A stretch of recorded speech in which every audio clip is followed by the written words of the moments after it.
Friends, आज का हमारा टॉपिक है फैराडे का विद्युत अपघट्य संबंधित नियम। ठीक है, ये आपको 5 नंबर में पूछा जाता है।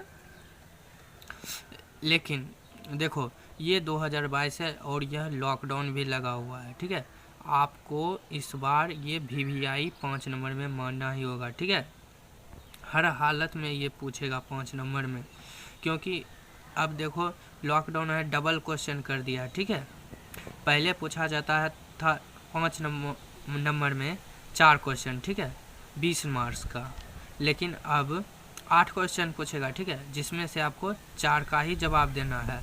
तो ये 5 नंबर में बहुत ही VVI क्वेश्चन। ठीक है, लेकिन देखो ये फिजिक्स में है, मान के चलते हैं ये फिजिक्स में है। ठीक है, लेकिन आपको ये केमिस्ट्री में भी कम देता है। अगर आपको फिजिक्स में नहीं पूछता है, ठीक है, तो आपको केमिस्ट्री में ये क्वेश्चन निश्चित ही पूछेगा। तो चलिए वीडियो को स्टार्ट करते हैं।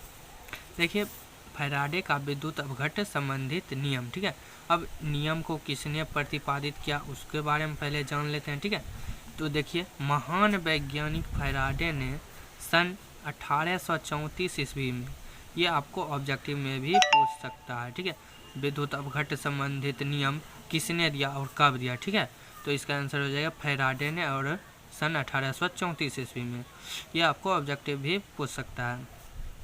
सन 1834 ईस्वी में अपने प्रयोग से, ठीक है, उसने एक एक्सपेरिमेंट किया था। उस एक्सपेरिमेंट से विद्युत अपघट्य संबंधित 2 नियम का प्रतिपादन किए थे। ठीक है, उसने उस एक्सपेरिमेंट से 2 नियम का प्रतिपादन किया। ठीक है, अब देखिए प्रथम नियम कौन था। ठीक है, अब उसको देखते हैं। यहाँ पर प्रथम नियम हमारा कह रहा है विद्युत अपघटन की क्रिया में, ठीक है, विद्युत अपघटन की क्रिया में, यहाँ पर कह रहा है हमारा प्रथम नियम। ठीक है, विद्युत अपघटन। ठीक है, विद्युत अपघटन की क्रिया में।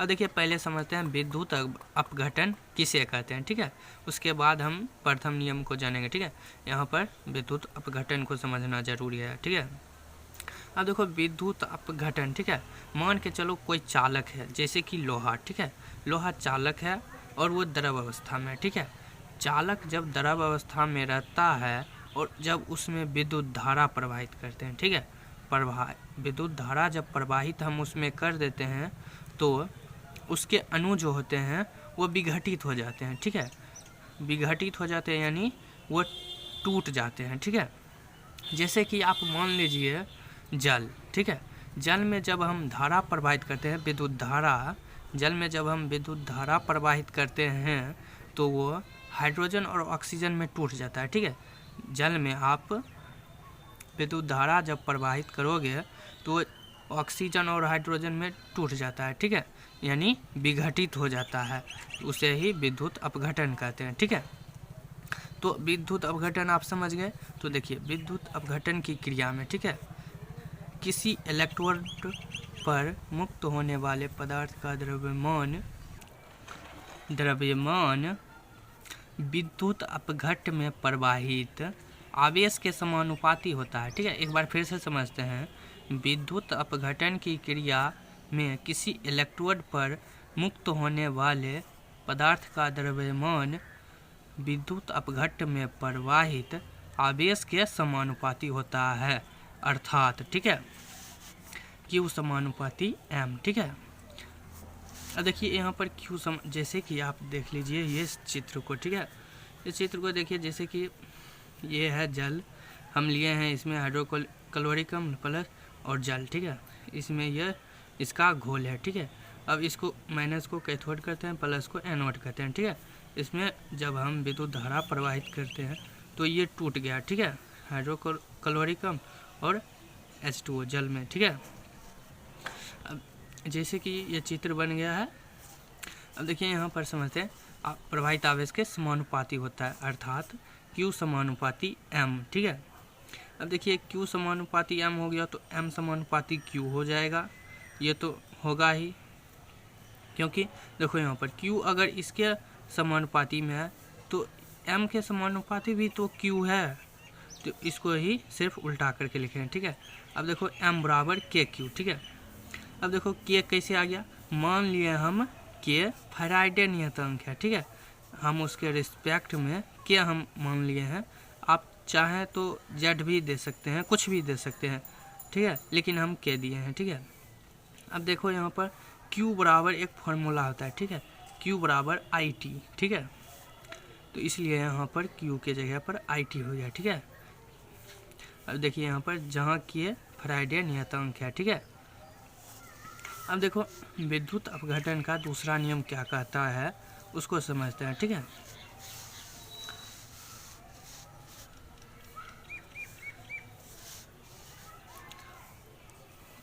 अब देखिए दूसरा नियम, फैराडे ने दो अलग अलग, ठीक है, अब फैराडे ने दो अलग अलग, ठीक है, दो लिए, जैसे कि इसमें हम चित्र एक बनाए हैं, तो इसमें एक ही प्रथम नियम में एक ही लिए थे, ठीक है, फैराडे ने, अब वो दो लिए, ठीक है। द्वितीय नियम में फैराडे ने दो अलग अलग रासायनिक तुल्यता का विद्युत अपघट लिया, ठीक है।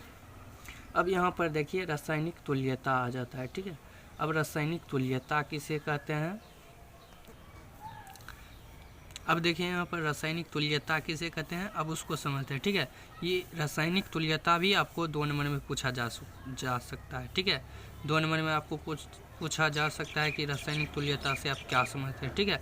अब देखिए रासायनिक तुल्यता उसे कहते हैं अलग अलग वैद्युत अपघट्य, ठीक है।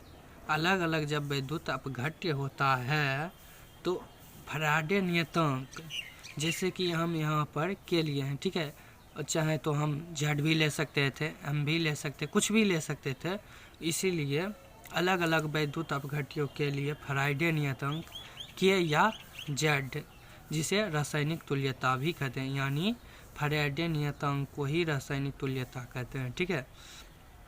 देखिए फैराडे ने दो अलग अलग रासायनिक तुल्यता का विद्युत अपघट्य लिया, ठीक है, तब फैराडे ने पाया, ठीक है, ये दो विद्युत अपघट्य ले लिए, तब उन्होंने एक निष्कर्ष निकाला, ठीक है।